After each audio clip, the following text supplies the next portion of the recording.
Ave Maris stella, Dei Mater alma, atque semper Virgo, Felix soli porta. Sum ensi ludave, Gabrielis ore, funda nos in pace, mutanse numen. Solve vinclareis, profer lumens etsis, mala nostra pelle, bona cuncta posse. Monstrata se madrem, sumat per te preces, qui pro nobis natus, tulites edus. Virgo singularis,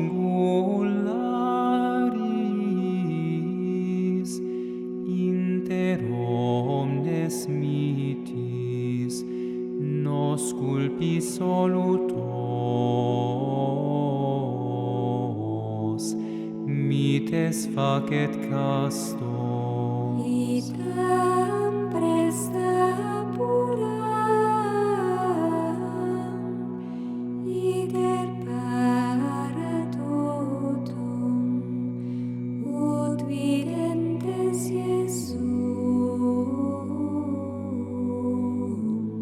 semper coletemus. Sit laus Deo Patri, Sumo Christo Decus, Spiritui Sancto, honor tribus unus.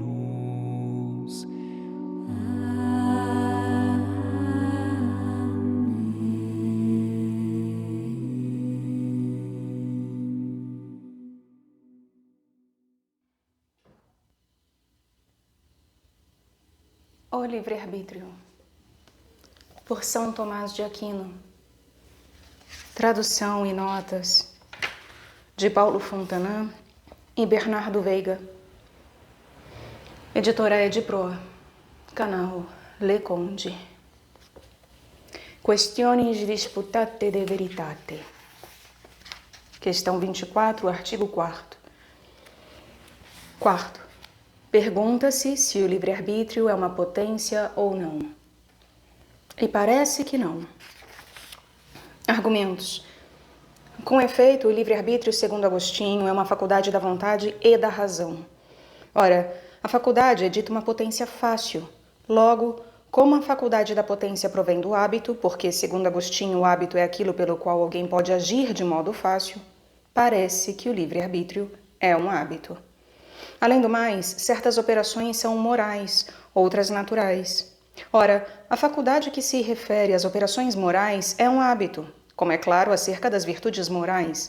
Logo, também o livre-arbítrio, que implica facilidade para operações naturais, é hábito e não potência.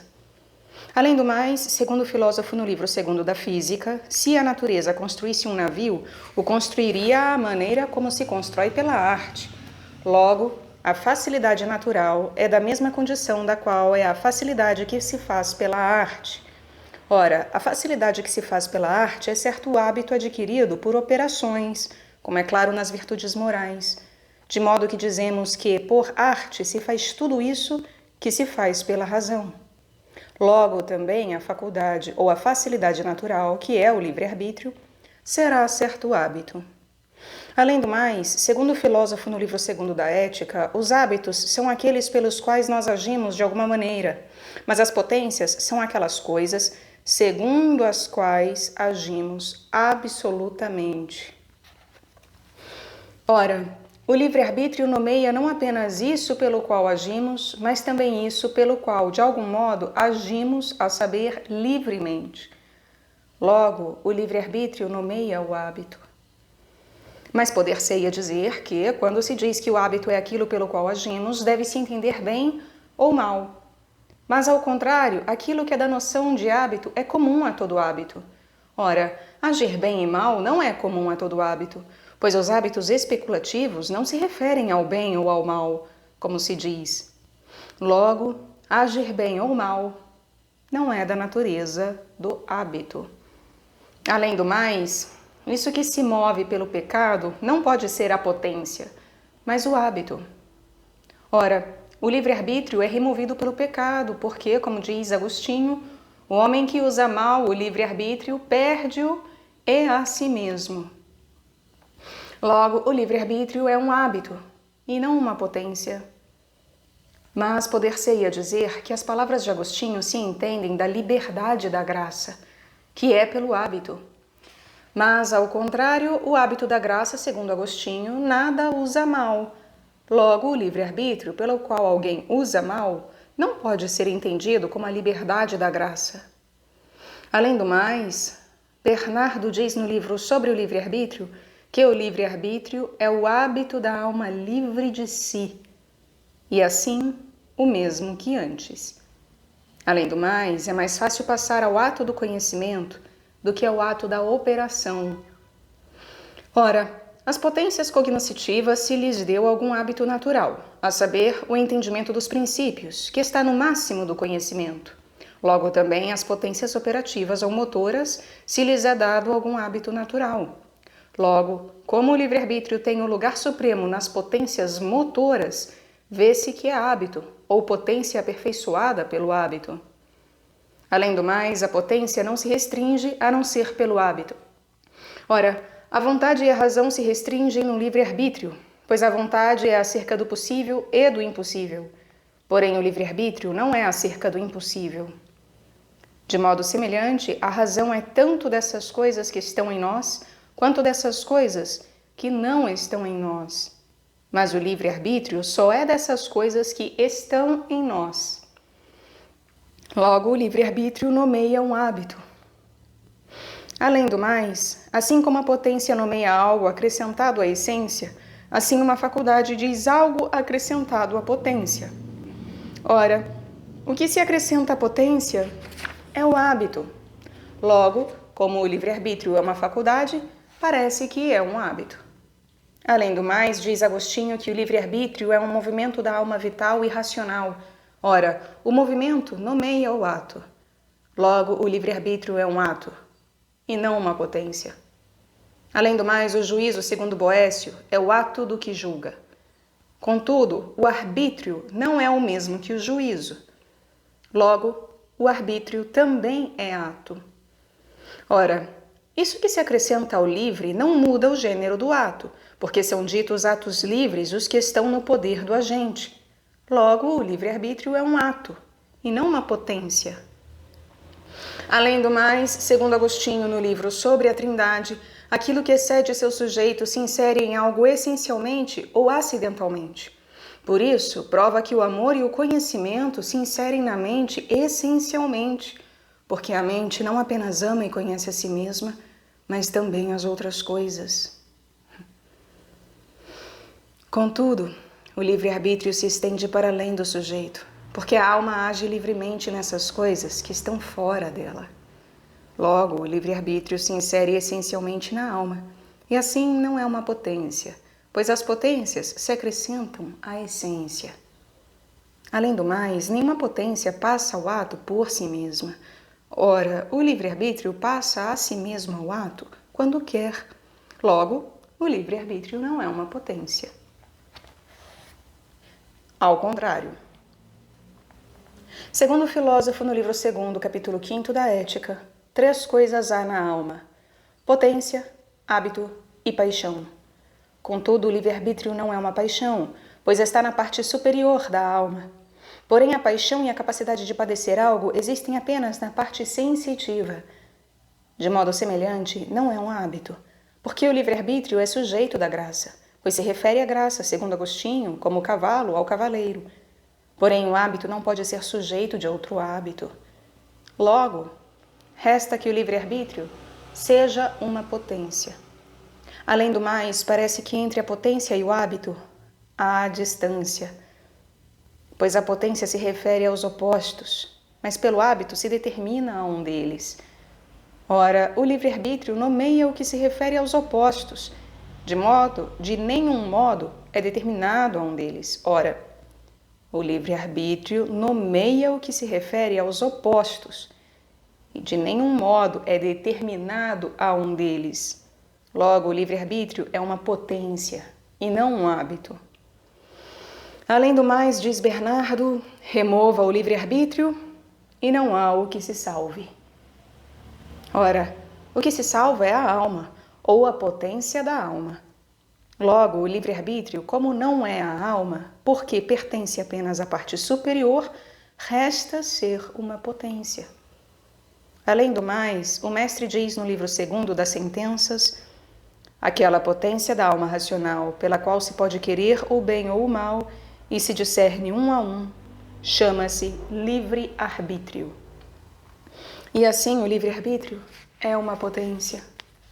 Além do mais, diz Anselmo que o livre-arbítrio é o poder de conservar a retidão da vontade por causa de si, e assim o mesmo que antes.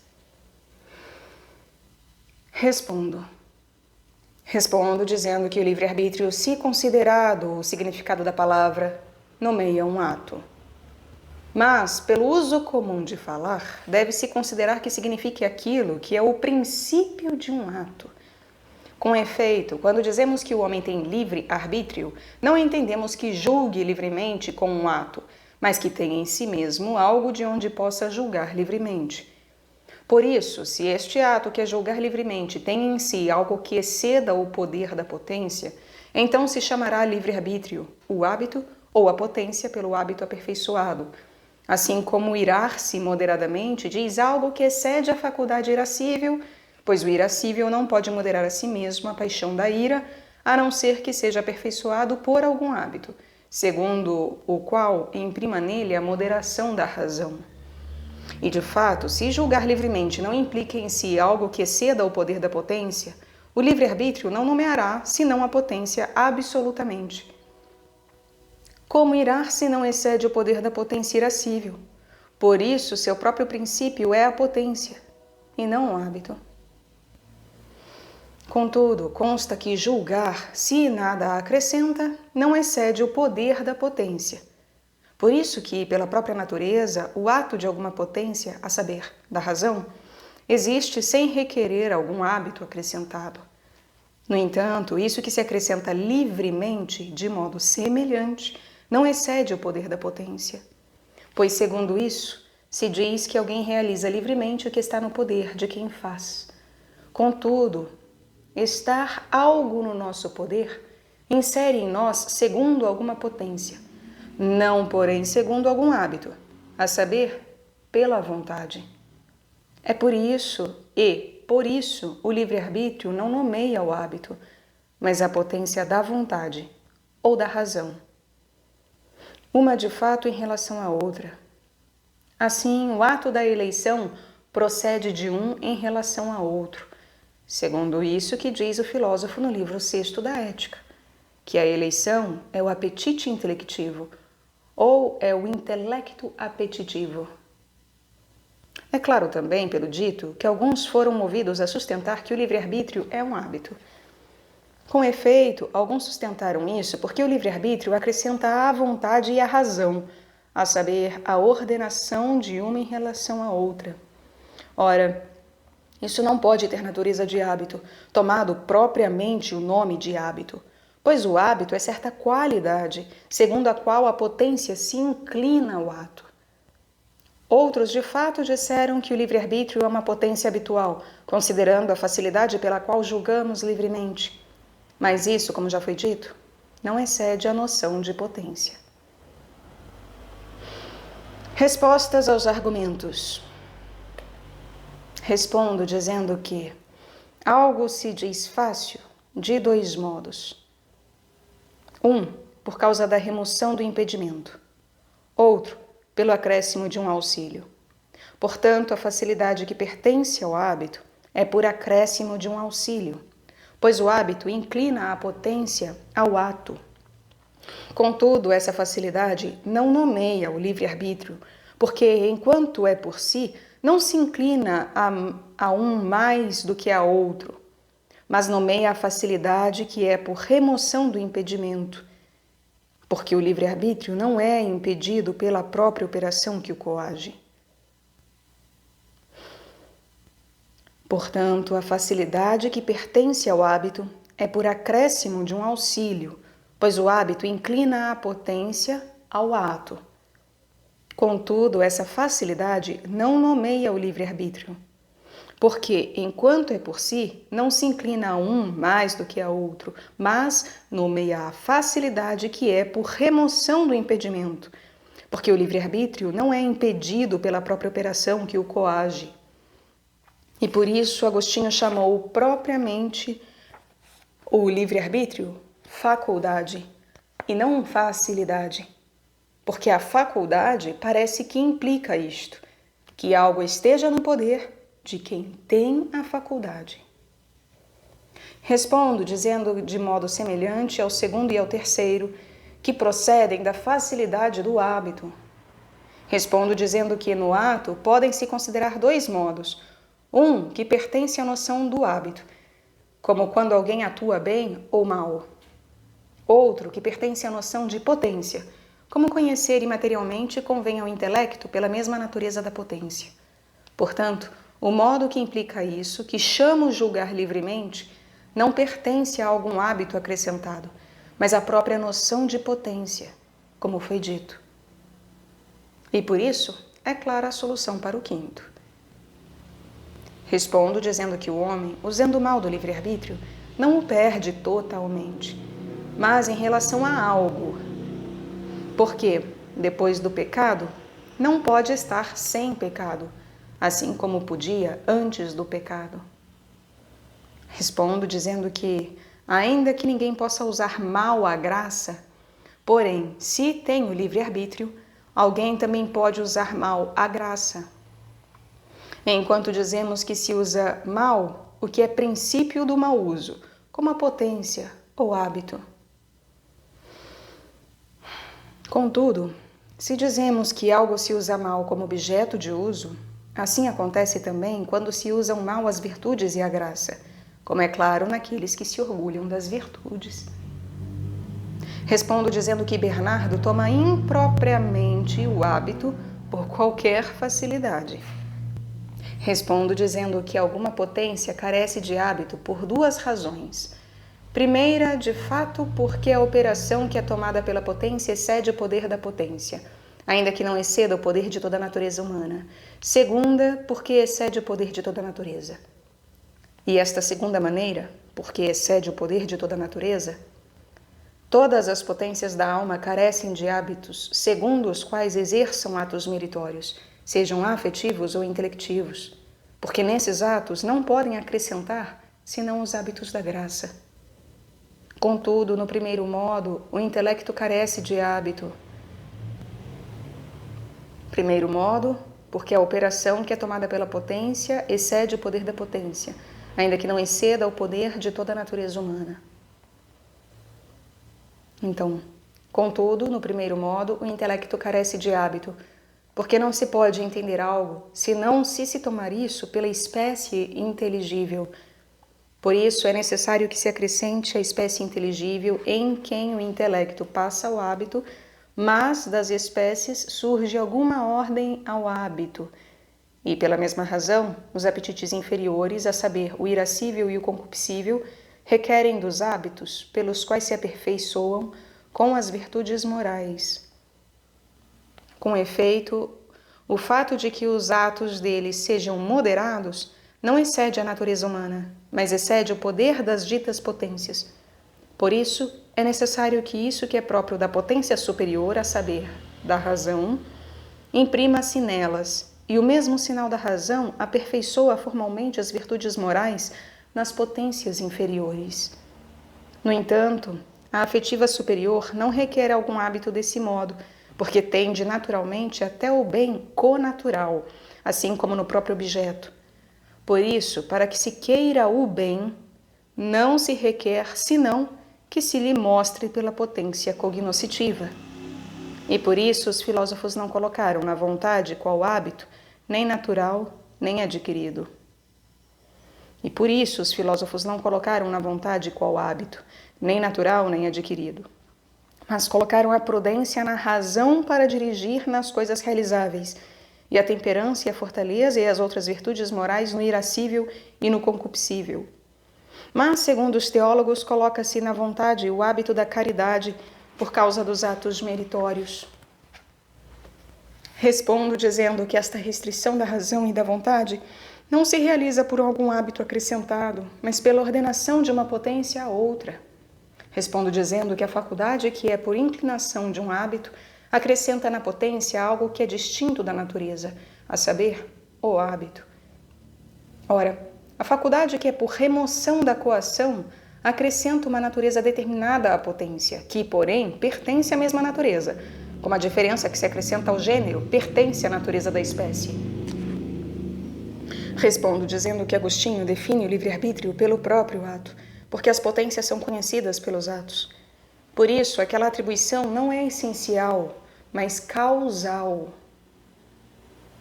Respondo dizendo que, ainda que segundo a propriedade da expressão, o livre-arbítrio nomeia um ato, porém, segundo o uso da fala, está mudado para significar o princípio do ato.